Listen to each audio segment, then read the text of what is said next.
We've got the latest information on Philip Mertens, the Kiwi pilot who's been held hostage in Indonesia's Papua province for 6 months. For that and everything else worth talking about, find and follow Newsable wherever you listen to podcasts. Newsable, brought to you by BNZ.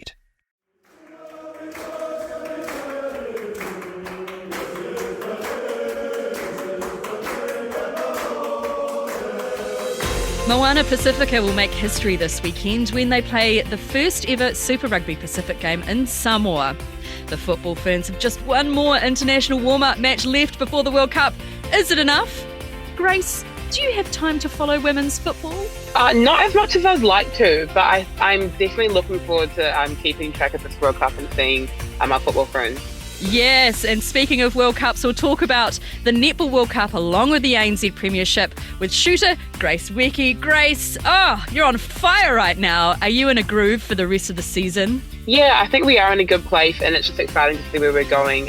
We're definitely, I think, about to hit our second win. And the national school sports competition returns in full force after the COVID years. Kia ora, I'm Zoe George, and this is The Podium, sports news, but not as you know it, from Stuff.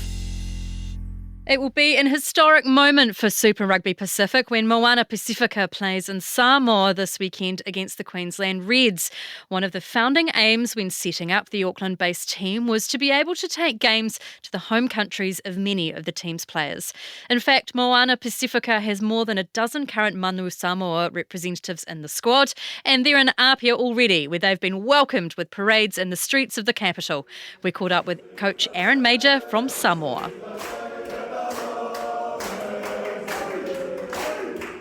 Kia ora, Aaron. Welcome to The Podium. Talofa Zoe. What's the feeling like for the team to be in Samoa and preparing for this weekend's match? I mean, does having a quote-unquote home crowd help? Oh, definitely. It's like our team are aware of why our team was formed and who it's for. It's for every Pacific Island person, not just rugby players, but it's an opportunity to really inspire our people and to play here. At home is, like I say, a true privilege, and our boys understand the significance and the responsibility. But we're really excited, and that's how we're going to go and put our best performance in on Friday night, is doing what we do well and really embracing and enjoying the week, which we are already. We've trained well and just getting the energy right to put our best performance of the year out on Friday night.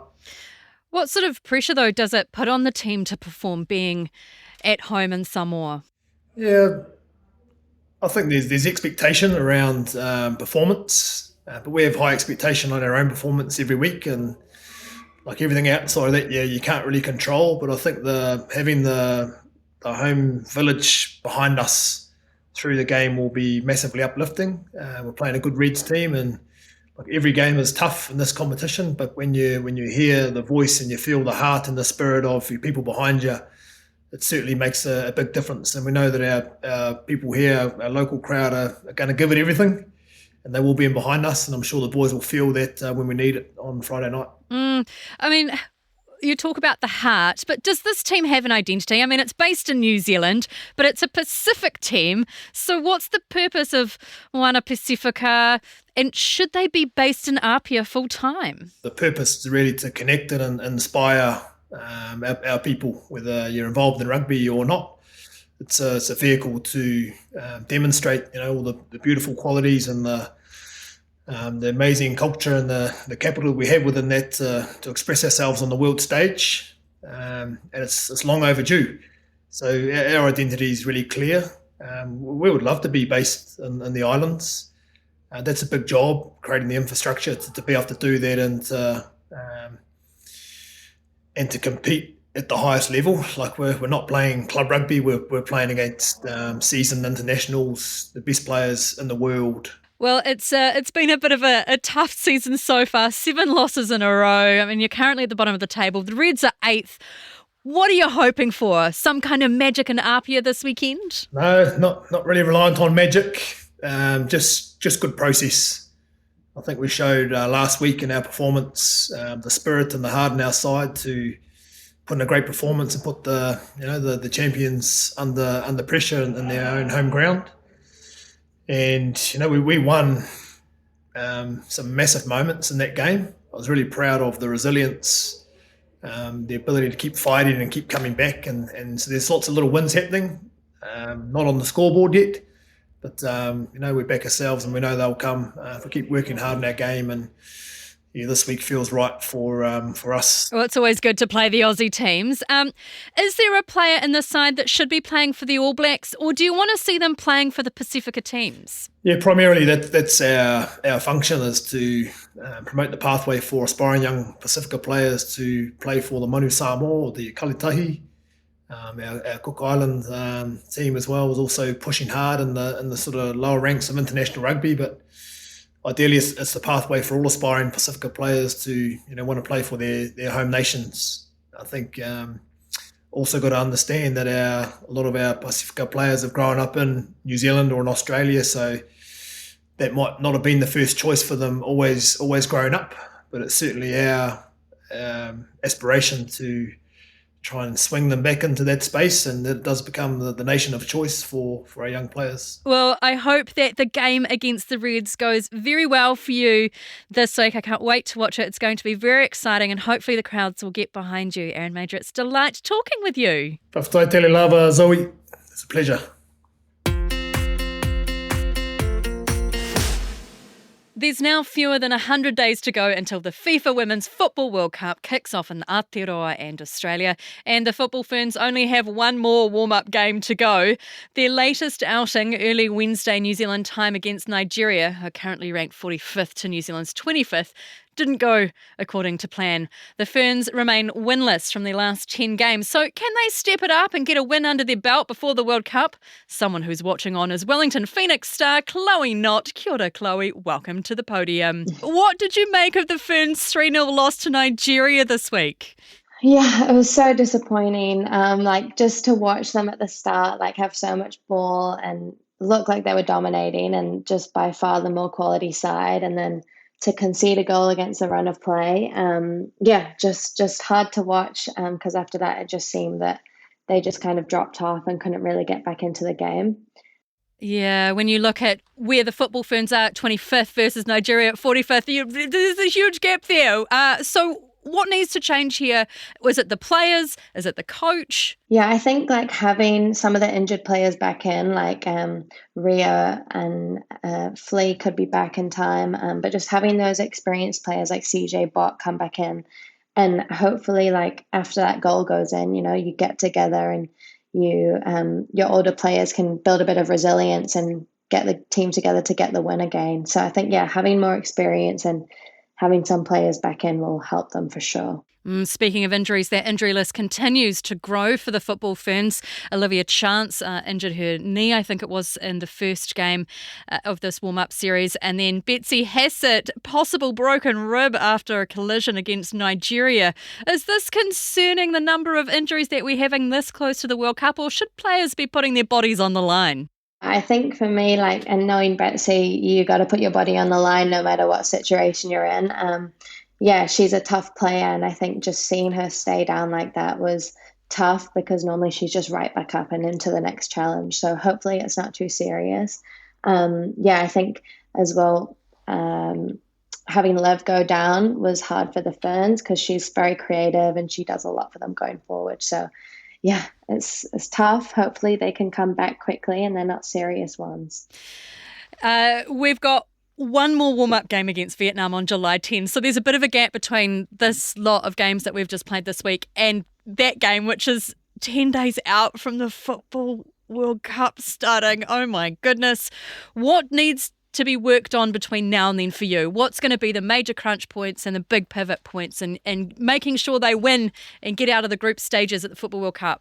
I think having all the girls together in one place will be good for them. Just building attacking connections and linking up play to get into the box, I think will be really important. So hopefully having some time together before the World Cup will be really good for them and they can start to work on those connections and behind. We just need to score goals and be a bit more threatening and tidy up defensively as well. Do you have belief that they can get out of the group stages? I believe anything is possible with football. That's what I love about football. I think it just matters who shows up on the day. So whoever shows up on the day and wants it more and works harder and can finish their chances, I think they can totally do it. Yeah. In the men's game, the Knicks men have their last home game at Eden Park this weekend against the Brisbane Roar. The Knicks are 5th on the table. Mm-hmm. Can they keep going, keep winning, make it to the top 6? Do they just inch in? Yeah, it sucks to watch them lose the games after they've, played so well. And like some of the games they just haven't deserved to go down. And I think a few of the decisions, had they gone another way, could have helped them. So like they're definitely capable. Like they're definitely a top 6 team. They're good enough. Hopefully they can show that at the game this weekend at home in Auckland. So yeah. Fingers crossed, and they've got 2 more before the top 6 playoffs. So exciting times for all sorts of football fans. Chloe Knott, lovely having you on the show. Thank you so much. Nice to chat to you. Silver Fern Grace Weki is dominating in the circle this ANZ Netball Premiership as the competition passes the halfway mark. The 21-year-old of Nigerian descent in last year's Silver Fern of the Year is the leading competition goal scorer, converting more than 94% of the shots at goal. With the World Cup just 3 months away, the Premiership is an audition, and Weki is giving a few of the more experienced shooters a run for their money. Kia ora, Grace. Welcome to the podium. Hello, thanks for having me.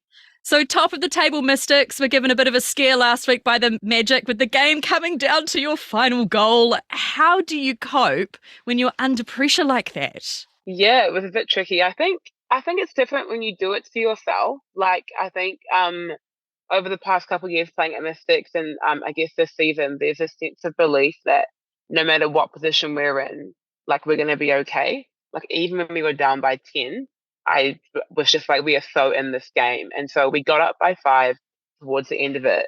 And so I felt like we were all in a good place. And so to have it come down to that last goal, as like stressful as it was, like the pressure hadn't really been building for us that much at that point because we were leading just literally like a minute ago, leading by 5. So I think it was a lot to deal with, I think, taking that last shot. But I think as a whole, the whole team, I think we are learning to manage that better. And I think we're almost thriving under pressure more than anything. Thriving under pressure and that belief. And actually, we've talked a lot about having a bit of belief and having a bit of fun, not just in netball, but in various sports. We had the English cricket team here earlier this year, and we talked about that, various rugby players as well. Are you having fun? Yeah. Am I having fun? That's a great question. I think so. I think if I'm not sure, then maybe I'm not. I don't know. Yeah, netball is definitely like, there's huge elements of enjoyment in there. And like, getting to call it my job and like game day, playing netball, like playing with people that I love and really enjoying the, I guess, community and family we have at Mystics is quite special. I do enjoy that. But there's definitely some challenging elements. And so for the most part, I'd say it's fun. I'm having fun. Enjoying it. And are you happy with the way the Mystics are tracking? We've just passed the halfway mark of the ANZ Premiership. Yeah, I'd say I'm pretty happy. There's always room for improvement, and I do feel that we couldn't really be in a better position than top of the table. I mean, it would have been great to not lose that game to Magic, but I guess that's just part of it. And I think it's more exciting for us because we know we have so much more to give and so much more that we want to fine tune and work on. So the possibilities are, I guess, endless for us. And this is, as Dame Nolene Taurua has said on the podcast a few times now, this ANZ Premiership is an audition for the World Cup, which is 3 months away in South Africa. With the last one in 2019, though, you were told you were too young, but you're not this time around. Have you had any feedback from the Ferns coaches about your chances of making it? Yeah, they've definitely been connecting with current squad members throughout this season, making sure that we're still focusing on training and playing and performing at the standards that's required when you play internationally. I think it's been a really big focus is just that shift from, being in weeks and weeks of campaigns for the Ferns and then coming back to your franchise and I guess losing a bit of that intensity and focus. And so just trying to carry that through the whole season. I've definitely got some good feedback and I feel like I'm in a good place, but it's anyone's up for the taking in terms of getting selected. So I guess it's really exciting. I think everyone's playing really well and it's keeping, I guess, the decision quite hard. And it'll be really cool to see who gets picked. Well, I cannot wait to see how the rest of the ANZ Premiership pans out. I have to tell you, I support the Pulse in their fifth at the moment, so it's a bit of a struggle, but we'll get there. Lovely. Thanks so much, Grace. Best of luck for the rest of the ANZ Premiership. No worries. Thank you very much. Today on Newsable, it's now 6 months since a Kiwi pilot was first taken hostage in Papua.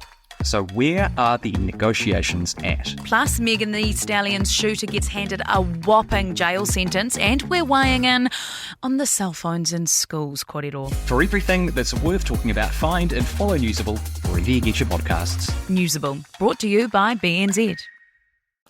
Here's what else is making headlines. Continuing in our curling news, while the Kiwi men were unable to win the World Champs in Canada over Easter, Anton Hood was awarded the prestigious Collie Campbell Spirit of Curling Award. He was selected by his fellow competitors as best exemplifying the traditional curling values of gentlemanly skill, fair play and sportsmanship. Great stuff. Best of luck to those racing in Christchurch half and full marathons on Sunday. And the 5th ranked Warriors are back at Mount Smart Stadium this weekend facing the 15th ranked Cowboys. Can the Warriors continue their winning ways? In a fight back against so many COVID-disrupted years, about 25,000 rangatahi or students have taken part in the end of summer national secondary schools competitions. I spoke to Mike Summerall, the head of School Sport New Zealand, who told me the range of sports being included in the end of term competitions was growing. Things like kia rahi seeing growth year on year, traditional te ao Māori game. Volleyball seeing huge growth over the last few years. I think something like 34% in the last 5 years. That game's grown and record numbers through Summer Tournament Week this year. 168 teams, 118 schools, 5 divisions, 19 courts, 2 in another building. It's a hugely popular event and so big that they are actually offering a North and a South Island event at the same time as the national event. We know sport is good for learning skills such as cooperation and teamwork, but what's known about how school sport feeds into competition at higher level? Yeah, look, we operate within school sport, and school sport's got a unique context. It has to support the purpose of education, which is creating well-rounded young people. So the value of sport hasn't changed regardless of how many years we go by or the challenges that we face. And if anything, I'd say sport's probably more important now with the levels of truancy in schools, because I think we all know the benefit of participation in sport being mental, social, all of those types of things. But what sport can bring in from a school context is a sense of belonging, and where you belong to something, you actually want to show up to something. So I think sport has a particular opportunity that can play for some young people within that truancy and getting people back into the school space.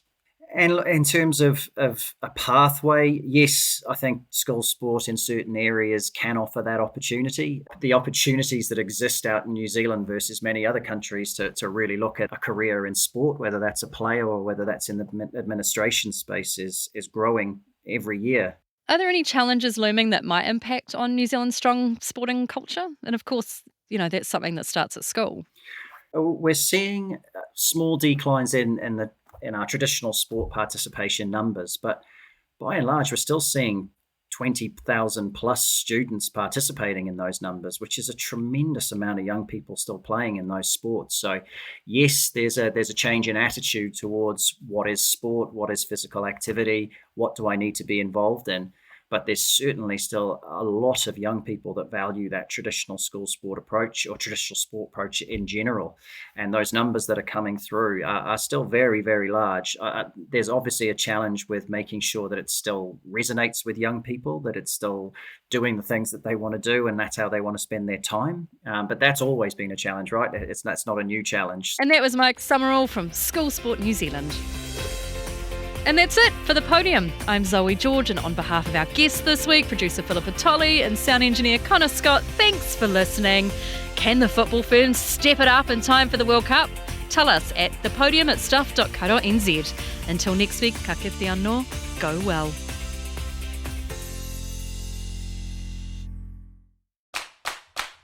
Kia ora, I'm Simon Bridges, and on my podcast, Generally Famous, this week, I chat to famous chef, cook, internet sensation Andy Cooks. Andy, what did we talk about? We talked about food, family, fun, friends, and eating at the table. That was a lot of Fs. I did, you didn't. We also used the F word a bit, but I'm sorry about that. And if anyone's under sort of 15 and offended by that, don't listen. Want to hear the rest? Head to stuff.co.nz or wherever you get your podcast from.